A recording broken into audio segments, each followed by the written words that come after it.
Hello guys, welcome all of you at your YouTube channel.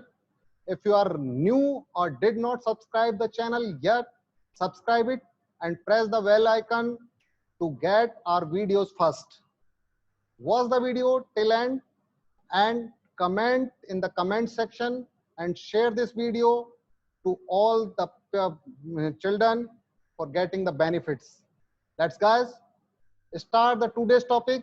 This is acute diarrhea in children.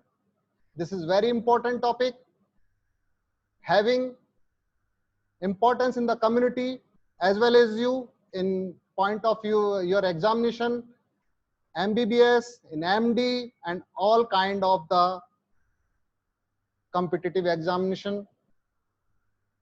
Questions from the diarrhea is usually comes, and in Viva this is very important topic for all examiners. So guys, listen carefully for this topic.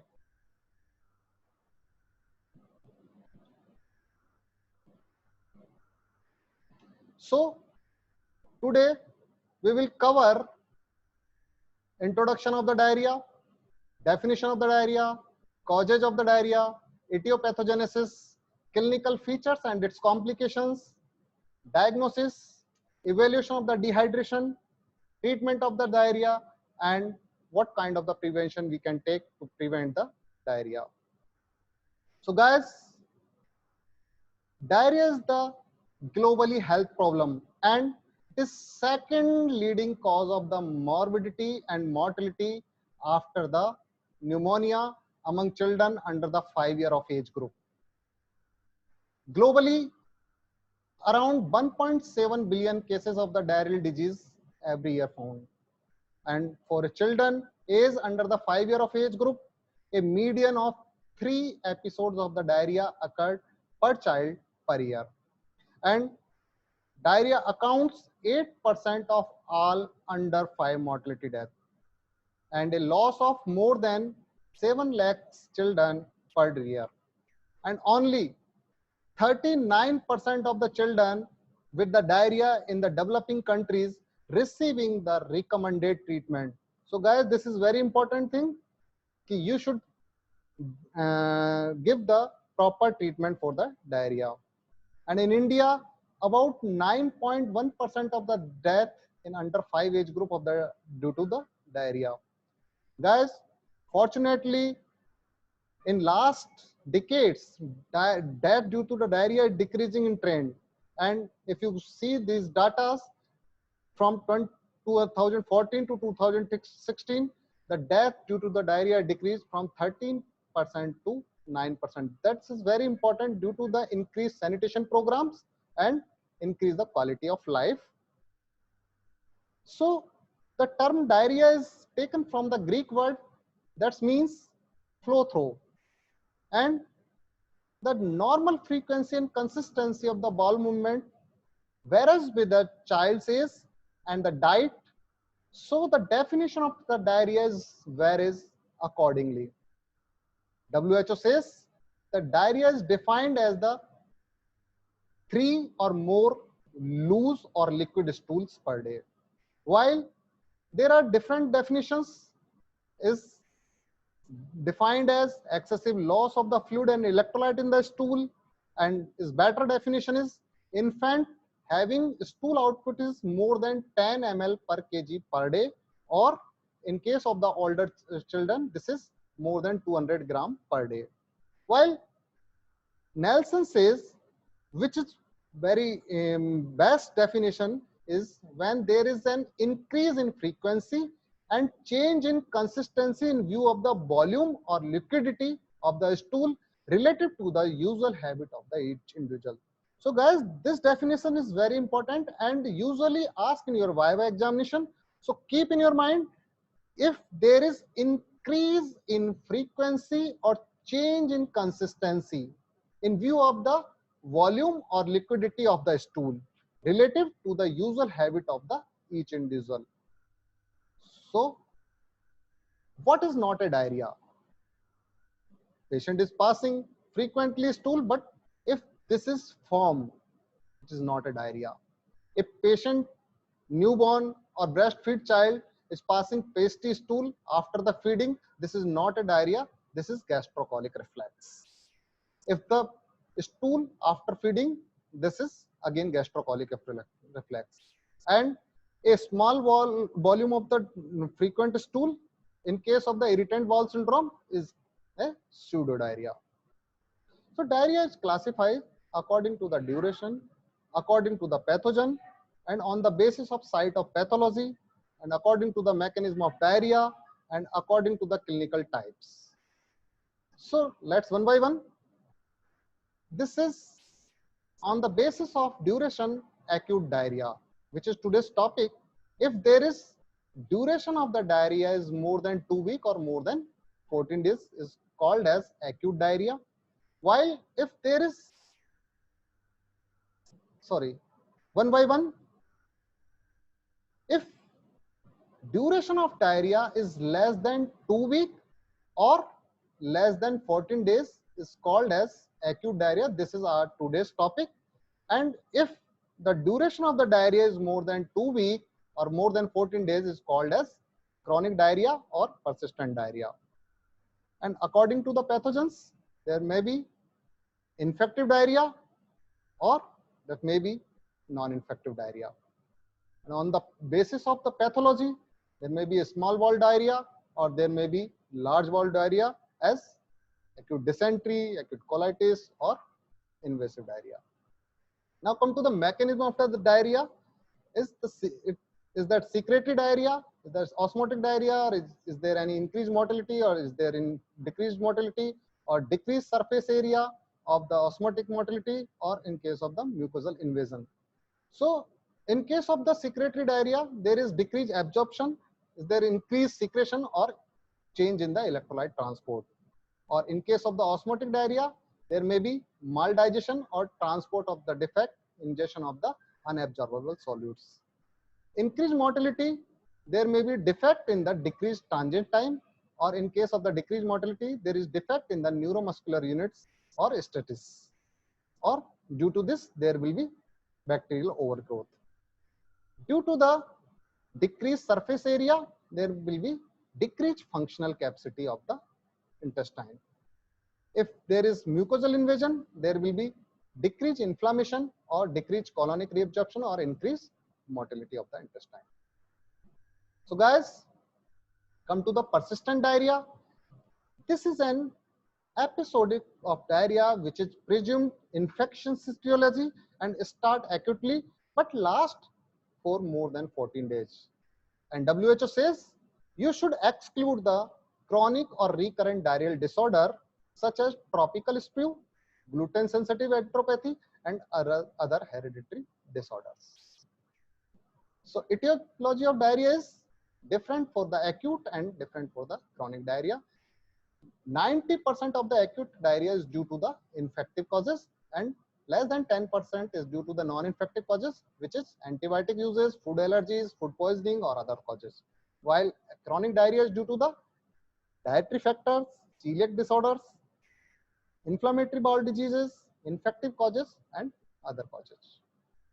So causes of acute diarrhea in infective are bacterial infection, viral infection or parasitic infection, where the viral infection, rotavirus is the most common cause of the acute diarrhea. Other viral causes are norovirus, adenovirus, astrovirus, caliciviruses, coronavirus, cytomegalovirus and picornavirus. In case of the bacterial infection, E. coli is the commonly causes.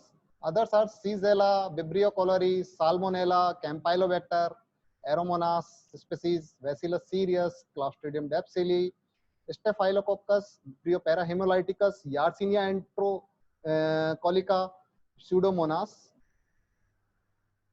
And in case of the parasites, there is Giardia, Cryptosporidium, there is the Entamoeba histolytica, there is Cyclospora, Isospora, Balantidium, Blastocysts, and Trichuris.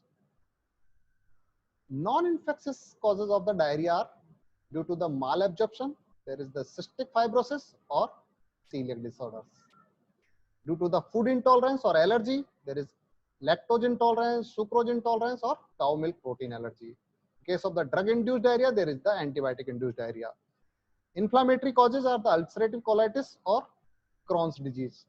Surgical conditions are appendicitis, intussusception, or partial bowel obstruction. Or other rare condition are the hemolytic uremic syndrome, this is HUS, or pseudomembranous colitis or toddler's diarrhea. So guys, you can see there, for the age group of 0 to 11 month of age, rotavirus is the most common causes of infectious diarrhea. Thereafter, cryptosporidium and ETC and other causes. While up to the 23 or month, rotavirus remain the cause of the acute diarrhea, while the Shigella is the second common cause.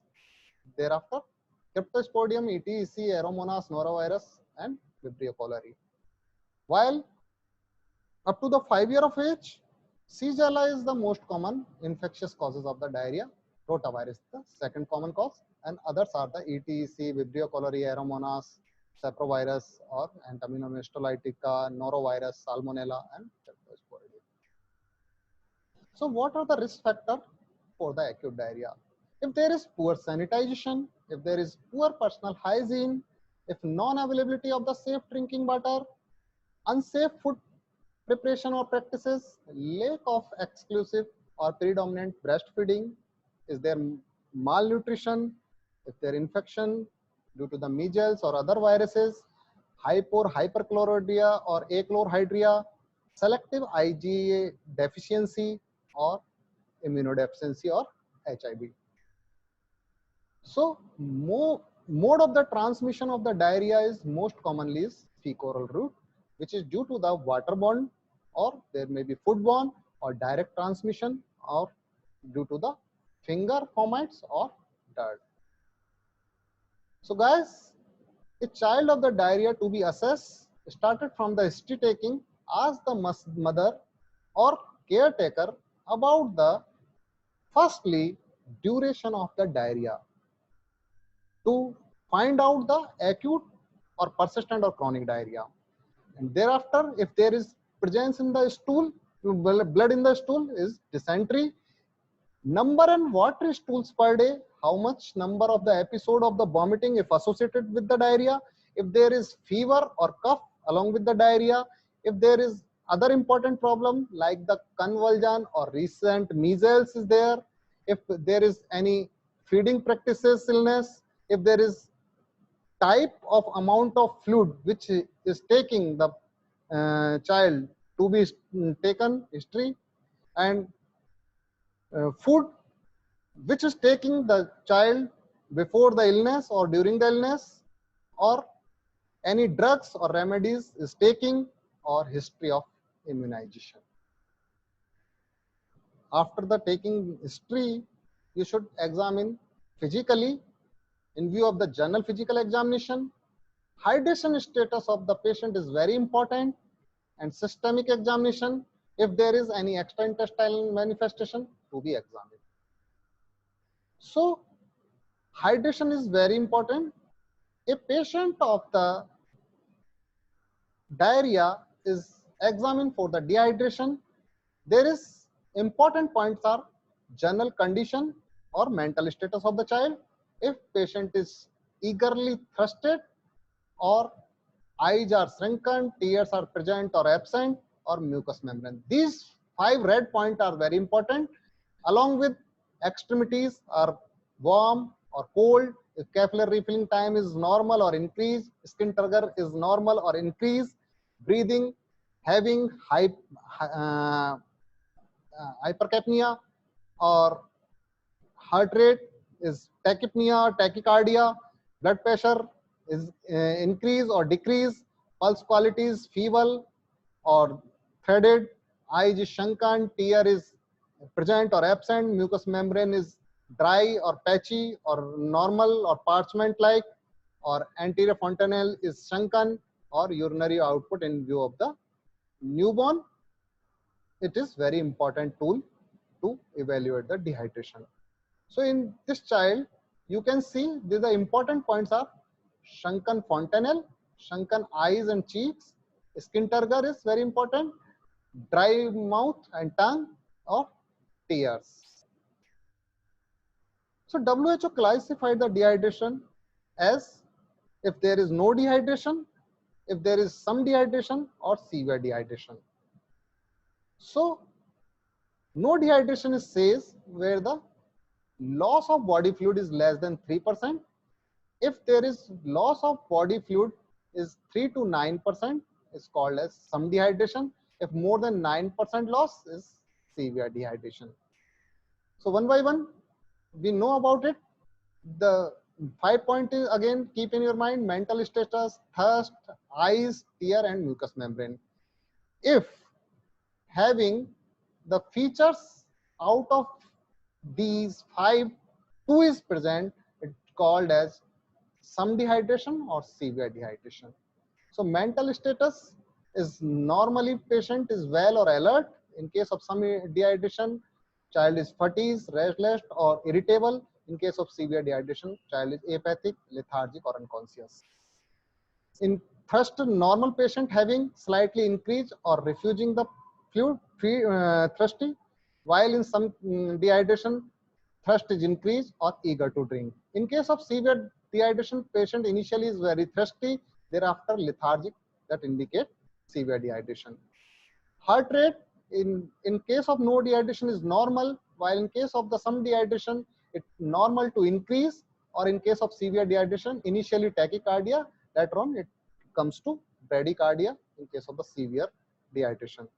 Blood pressure in case of the no dehydration is normal, while in some case some dehydration is also normal, and in severe dehydration it will normal to reduced.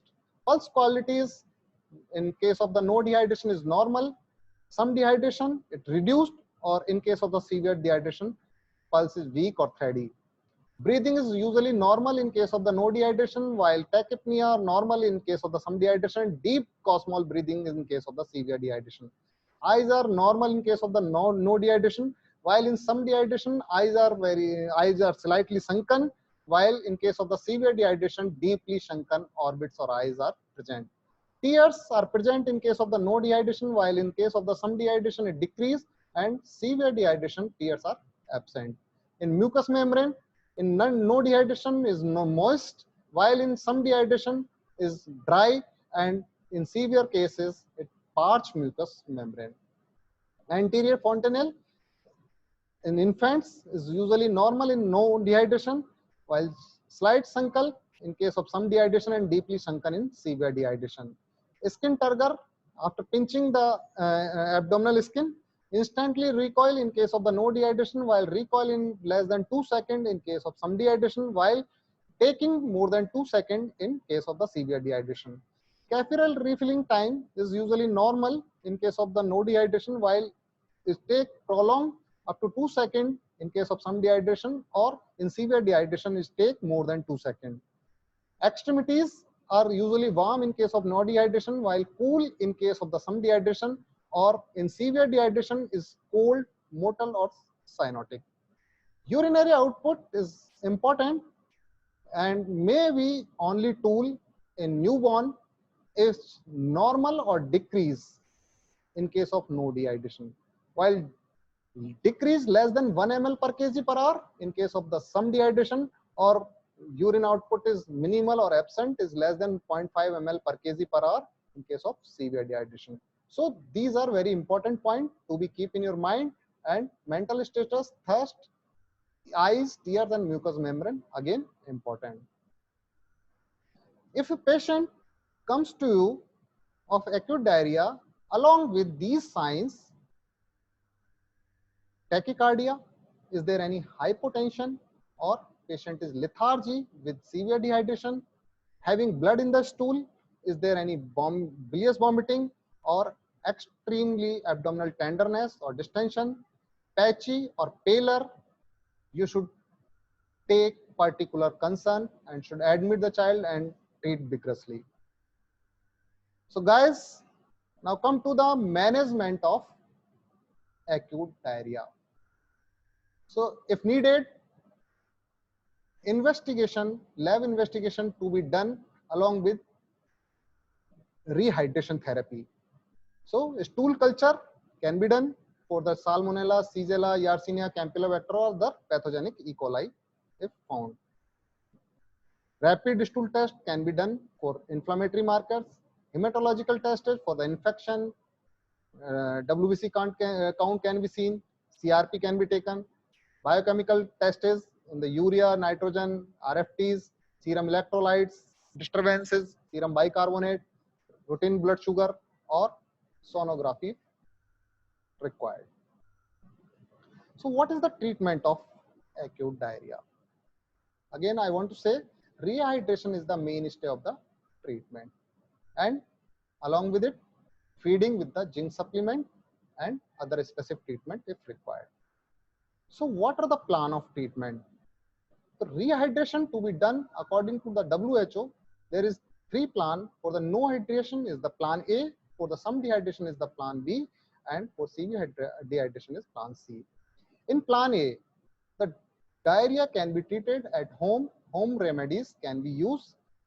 Guys, I will come with the new video of the home remedies in Hindi for community for acute diarrhea. There are 4 rules of the home remedies. Give the extra fluid, continue the feeding, and ask the patient or advise the mother to return with their child and give oral zinc for 14 days. So extra fluid can be given if a child is breastfeeding, give frequently for a longer each feed. If child is exclusively breastfed, ORS can be replaced for the stool losses. If not exclusively breastfed, along with the ORS, another food remedies like soup, rice water, coconut water, or yogurt drink, along with the clean water can be used. So what amount of the fluid in addition with the each stool, each loose stool, up to the 2 year of age, 50 to 100 ml of fluid can be used, and more than 2 year of age, 100 to 200 ml of fluid after each stool should be given. So second point is continue feeding. If the child is taking feed, continue usual feeding, which is the child was taking before the diarrhea or before the sick. Up to the 6 month of age, exclusive breastfeeding to be given, and 6 month to 12 month of age, a complementary feeding to be start, and after 12 month of or above, family food or home remedies to be used. And ask the mother or advise if to return the clinic or hospital if the child having not able to drink or not taking breastfeeding or drink properly, become sicker or develop continuous fever, or is there any blood in the stool. A patient of some dehydration, child should be treated with the plan B and it carried out at the ORT corner in the OPD oblique clinic or any PSC level, there should be a ORT corner. And 75 ml per kg of ORS solution in first hour to be given. If the child want more fluid can be given, and reassess the child after 4 hours and classify the degree of dehydration. In case of the severe dehydration, patient start IV fluid immediately and give 100 ml per kg of Ringer's lactate. It should be divided into the 2 phases. First is 30 ml and second is 70 ml per kg.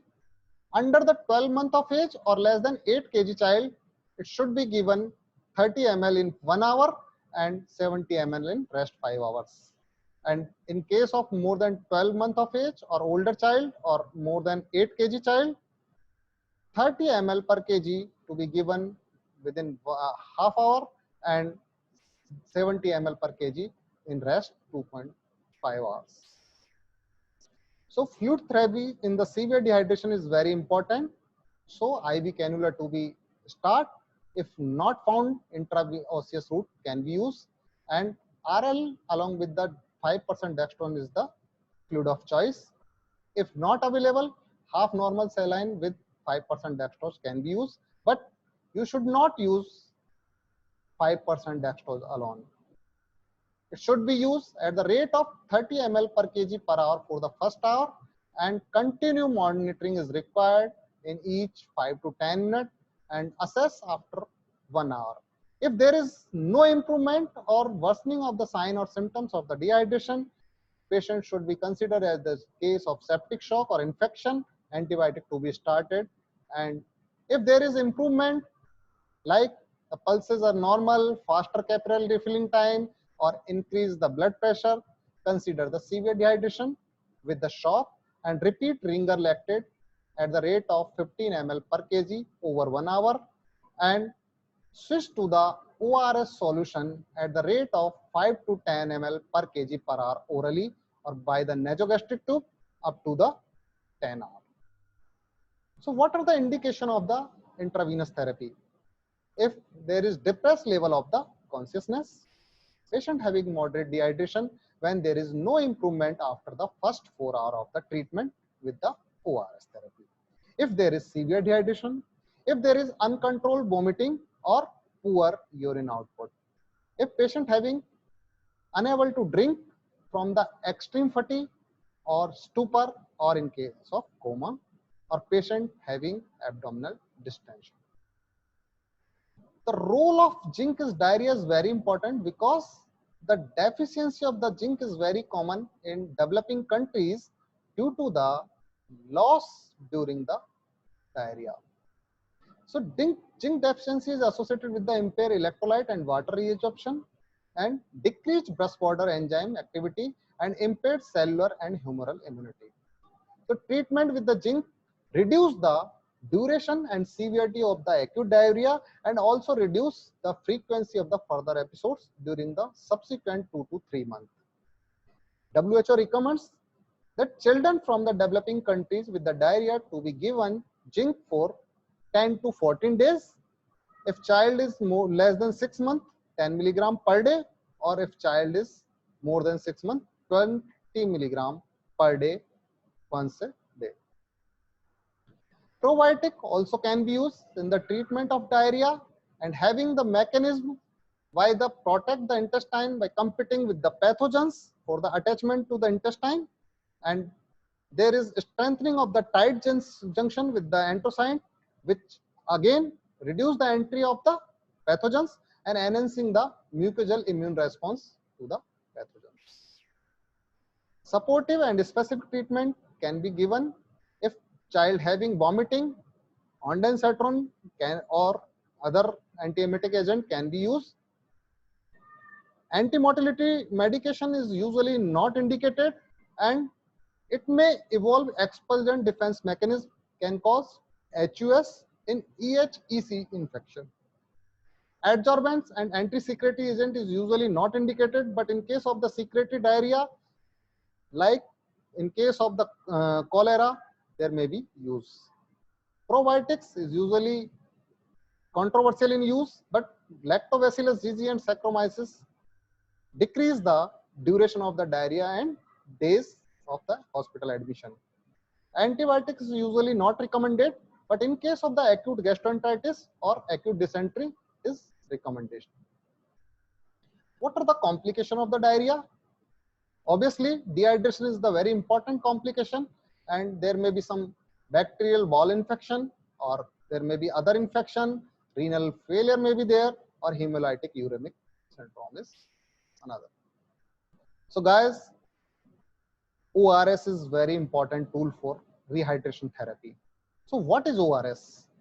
It is safe and effective method which can alone successfully rehydrate the dehydration due to the diarrhea up to 97%, and it reduced the hospital case fatality rate by the 40 to 50%, and it is cost saving method which reduce the hospital admission rate 50% and cost of the treatment is up to the 90%.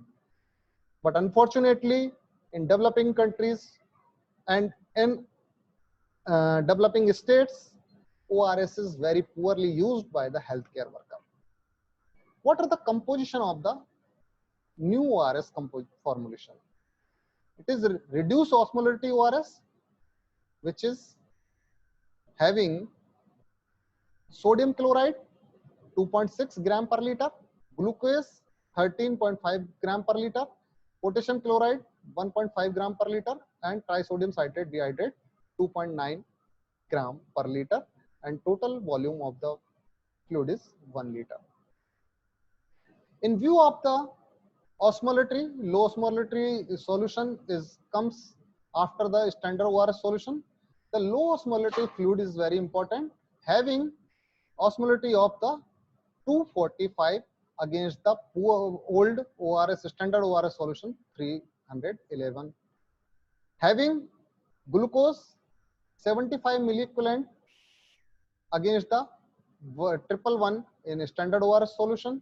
Low osmolarity ORS having sodium 75 milliequivalent against the 90 in standard ORS solution. Chloride is 65 against the 80 in standard ORS solution, and potassium is 20 in both, and citrate is also 10 in both ORS solution. So what is the importance of ORS solution? Low ORS solution. Due to the low osmolarity, it is almost similar to the intestinal osmolarity. It decreases the rate of vomiting and decrease the diarrhea.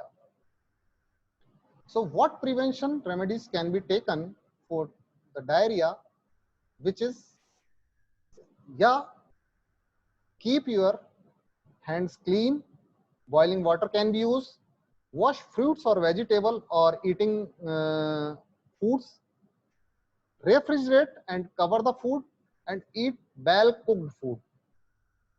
And what is the diarrhea control and prevention program?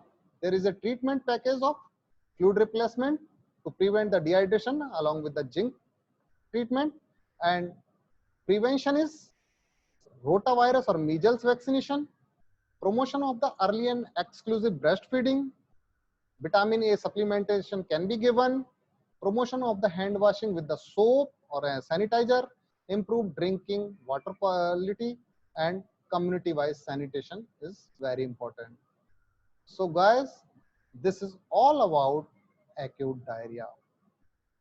Now, I want to say that if you like this video, share the video, subscribe the video, and we will come with the next topic of chronic diarrhea in next week. Bye. Thank you.